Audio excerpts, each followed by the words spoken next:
Sup you guys, ASD Classified here, and I'm going to be reviewing episode 8 of Power Rangers Super Megaforce, Silver Lining Part 2. So, yeah, in this episode we learned the backstory of our new Silver Ranger, Orion, and yeah, his backstory wasn't really a surprise or anything. It was pretty much his home planet was invaded by the nameless alien armada and destroyed, so now he's looking for vengeance and payback. So yeah, no surprise, but I really did like the scenes of his backstory in the beginning of the episode. I thought that was done pretty good, you know. So Orion used to be a miner, and one day while he was on the job, that's when the nameless alien armada showed up and started blowing up everything. So they attacked all the miners with lasers and stuff, and that, you know, that was pretty cool. And then Orion saw that, you know, the spaceships were attacking, you know, the village where his family and friends live, you know. All that was done pretty good. My only complaint is it could have been done a little better. So, you know, here's the thing. Like, you know, the alien armada attacked the village, you know, killed everybody there, you know. But we didn't actually see that. Like, they didn't show us anything. Like, I didn't expect them to show us, like, the deaths of these people because Power Rangers, duh.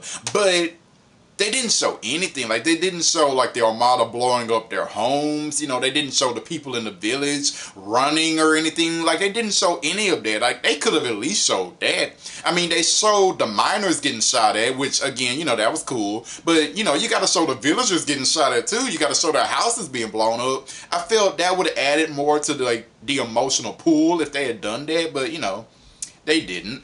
I mean, compare that to In Space, you know, the episode where they showed how KO-35 was invaded by Dark Spectre's forces. Like, when KO-35 was invaded, we saw all the building explosions, all the destruction. We saw the soldiers of KO-35 fighting against Dark Spectre's forces. Like, we saw all of that shit. We even saw the Silver Ranger almost die, man. Like, come on. So, you know, this invasion, it wasn't as strong, but it was still done pretty good. I liked how they had Orion see that his village was being under attack and he was just running there. I like how they did that. I liked how he was just running and all he could hear was explosions and all he could think about was like, oh my God, my family, my friends, like, are they still alive? Like, please tell me like they're gonna survive this. That's all he could think about while he's running and he's just hearing explosions. Like, if this was real life, I can't imagine how a person would feel, you know, how their heart would just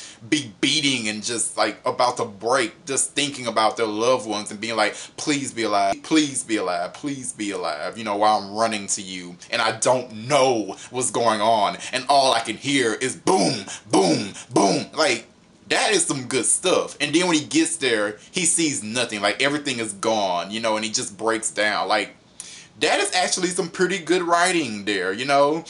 This episode actually started off pretty decent. Let's talk about when the Rangers took Orion to their command center to meet Tenso and Papagose. So they go to this command center and, you know, Orion is talking to Tenso and Tenso is speaking to Orion in his native language of Androsian. Yeah. And then Gosei says, it's nice to finally meet you, Silver Ranger, or something like that. And then Orion responds with, it's an honor to meet you too, sir. I'm sorry, but who is Gosei? Like, who is Gosei that you're saying it's an honor to meet you? An honor? An honor? Like, okay, you might be thinking that I'm nitpicking this, but seriously, who is Gosei? Like, I mean, Troy did tell Orion that Gosei is their leader, but, I mean, an honor? Like, you could have just said, it's nice to meet you, sir. Like, I get the sir part. An honor? Like, he's not Zordon. He wants to pretend he's Zordon, but he's not a Zordon character. He's not on that type of level where it's like, all those who fight for good know the name of Zordon, you know? To quote Oric from Zeo, you know, he's not on that level. Like, nobody knows who Gosei is. The villains they've been fighting for like almost 2 years don't even know of Gosei's existence, you know?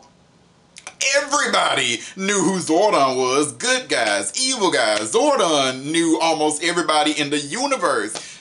Nobody knows Ghostface, so how the hell is it an honor to meet this nobody? Okay, I mean, the line irked me, but it really is nitpicking. That's not a real issue. I'll tell you what an issue is here. So, at one point, Ghostface says to Orion something like, I thought everybody on your planet was destroyed and the Silver Ranger key was lost forever. How did you find it? You know? Okay. So many questions here. First of all, Ghostface, how did you even know about Andresia? Okay, how did you know about this planet? Wait, it just answers so many questions. Like, okay, you can know about Andresia, but how did you know that it was attacked? And did you know that it was attacked by the alien armada? And if you knew this, that meant you always knew about this enemy. And that just... Second of all, the Silver Ranger key was on this planet the whole time? How? What? Okay, let me slow down a little bit. Okay, Orion explained that one day while he was on his job, he discovered the Silver Ranger morpher and the Ranger key. Okay, that's how he found these powers. And it wasn't until after the alien invasion and everybody on his planet was destroyed that he put the key and the morpher together, you know, to morph into a Ranger. At first, he was too afraid to use this power. You know, understandable, I guess, you know. So, yeah, he didn't actually morph until, you know, it was too late to do anything. So, okay, I get it. You found the powers on your planet. The question is, how did these powers end up on your planet in the first place? Who made these Ranger keys, okay? I thought that Ghostface made these Ranger keys, but then again, I can't even say that because the show just does not bother to explain where these powers come from in the first place. It just will not. And I really thought that this was going to be the episode where they explain it. I was like, how can you even write an episode like this and not finally explain where their super mega powers come from and all these Ranger keys, like where it comes from? But the writers found a way. They found a way to not explain this. And it's amazing. It amazes me. Like, how you can explain something but without explaining, like, oh, I found the Silver Ranger powers here, but you're not going to touch on how the Silver Ranger powers even ended up here in the first place, but you found them there, so I guess that's okay. Did Ghostface send a random Silver Ranger key to this random planet one day? Why? Like, I don't get it. And you know what makes it even worse is that they had plenty of time to explain this, but no. We're not going to explain anything. Instead, we need to go on a shopping spree because Orion needs new digs, you guys. He needs new clothes. He needs a haircut. Well, he did need a haircut, but that apparently was more important than explaining the origin behind all of their freaking powers. That is what annoyed me. The second that the Ranger girls decided to take Orion on a shopping spree, it just annoyed me. And you know, the funny thing is, the scene was actually kind of cute. Like them getting him a haircut, cut it all off. You know, them getting him a haircut and then trying to find him new clothes and stuff. Like, it was kind of cute. You know, it was kind of entertaining at some parts. But this isn't the episode for it, you know? I mean, I know I sit here all the time like, oh, we need character moments. This wasn't the episode for that. You could have saved this for the next episode. Right now, you needed to be explaining story. That's what you needed to be doing. There is nothing that I love more than story. And this episode just delivered halfly on it. It didn't deliver fully. It just... whatever, I don't know. The villains showed up for like 5 seconds and decided to send a monster to Earth. The monster attacked, you know, all 6 Rangers went to stop it, and yeah, Orion finished it off, you know, and then the monster grew giant size. And then Ghostface tells the Rangers that Orion has unlocked the Q-Rex Megazord. Yes, Orion has unlocked the Q-Rex Megazord. And then the Q-Rex time travels from 3000, God knows what, I guess 3013. So it time travels from the year 3013 to 2014 to help Orion fight. Okay. This Q-Rex looked absolutely nothing like it did in 2001. Amazing. First of all, what is the Q-Rex even doing in the year 3013? Because last I checked, Eric had the thing in the present time. But you know what? A lot of time has passed. 13 years have passed since that season. I guess Eric could have gave the Zord back to Time Force. That doesn't sound like something Eric would do, but I guess it's a possibility. It's also possible that in these 13 years, Time Force has upgraded the Q-Rex. They decided to color it blue and silver now, I guess. And make it a drill and shit. I guess all of that is possible.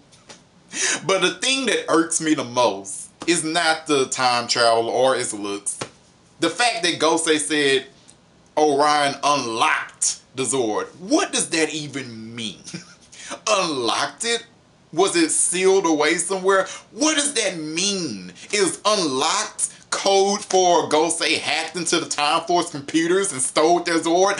I don't understand, man. So the Q-Rex shows up and Orion pilots it and he defeats, all the monsters with it.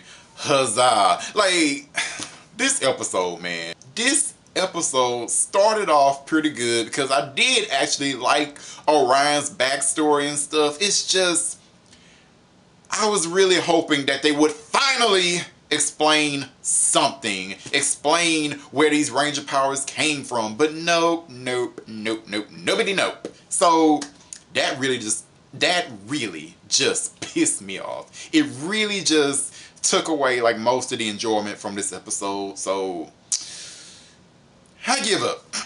I give up. If this was a better written season, I'd be like, well, maybe they'll explain it later down the road. But damn it, Megaforce doesn't explain anything. So I give up.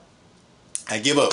I am tired of watching this. I'm done. So I will not be watching any more of these Super Megaforce episodes until we get to those last two episodes, the finale. Until Tommy and TJ and Cassie and freaking Corone are on my screen, I'm not watching this anymore. I refuse to. Like, forget it. And Super Megaforce is now going on a hiatus.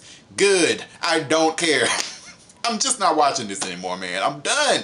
I'm done.